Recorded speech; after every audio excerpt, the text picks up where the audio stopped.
Sydney is a vibrant city full of apathetic fat people that aren't satisfied with living in one of the most livable cities on the planet and dream of making it big in New York. I think I'm really witty in social situations, but I'm actually just obnoxious. The Metropolitan Australian. We're tired of the rest of the world thinking that we're a bunch of crocodile Dundees, when in reality the city of Sydney is just like the rest of the world's modern cities. Devoid of character, apart from two very recognisable buildings that you see on postcards, and that we sell toy koalas in tourist shops owned by old Chinese men who look even more disenchanted than the rest of Sydney because they're thinking, I escaped tyranny for this. Also for the fact that you can have Thai food and a kebab in the same day, while mentioning to your Sydney-sider friend who's dripping with even more vacuous cynicism than you are the most cliche remark anyone ever says when they're having lunch in Bondi. I'm just so grateful for how diverse the food is in Sydney. You are? I'm kind of disappointed. Oh, don't say that. Why? There's only 180 different cuisines here when there's over 270 different nations on the planet.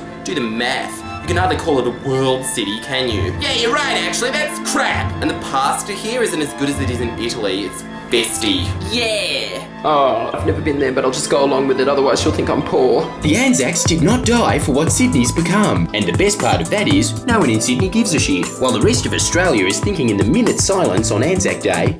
So grateful for what the diggers did for me. You can bet that Sydney-siders are thinking, yes, if I look concerned enough, I can be on the 6 o'clock news tonight when they do that inevitable story of... Looks like the Anzac spirit is still there. Only in Sydney will you find 4.6 million disconnected loners capable of walking along one of the most aesthetically beautiful harbours on the planet with all of the comforting features of living in the developed world surrounding it and still somehow find a reason to be depressed. How am I going to avoid talking to Francis when I get back to work? Good on you for ruining the moment with that pathetic excuse of a concern. No wonder most people in Sydney aspire to be some weasel-like fop such as Alex Perry, who has a lot of external success for something trivial and unnecessary and uses that as vindication for why his personal life must be boring and sad, as you never hear anything about it in the papers. At least Sonia Kruger wore my dress on Dancing with the Stars. That is a huge achievement in the grand scheme of things. Kruger! I'm smart, but I use all of my intelligence to focus on myself. They got to where they are because people from Sydney sit at home watching them thinking, Oh good, my shitty behaviour's okay. that's what Alex Perry's existence boils down to. Oh yeah, I contribute heaps to society. I'm alive because I make bitchy comments about the appearance of teenage girls who are much hotter than I am, and it's really obvious to everyone watching that the only reason I do it is because I'm incredibly jealous of them, as I look like a tennis ball that someone stretched some skin over. If he were in any other city, he'd be thrown in a dungeon with an ugly woman just so she can ask,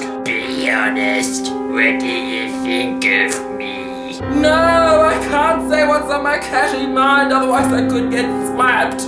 Whatever happened to free speech? That's basically the only reason that would inspire Sydney-siders to petition for a Bill of Rights. Not to protect any political or religious freedoms, but just so they can complain at a party and when the host says, Look mate, can you please be a little more positive? they can respond with, I don't have to take orders from you, it's a free country. Sydney, the city so un-Australian that it actually took offence to the tourism campaign. So where the bloody hell are you? No one sounds like that. Please press the subscribe button now. Come on.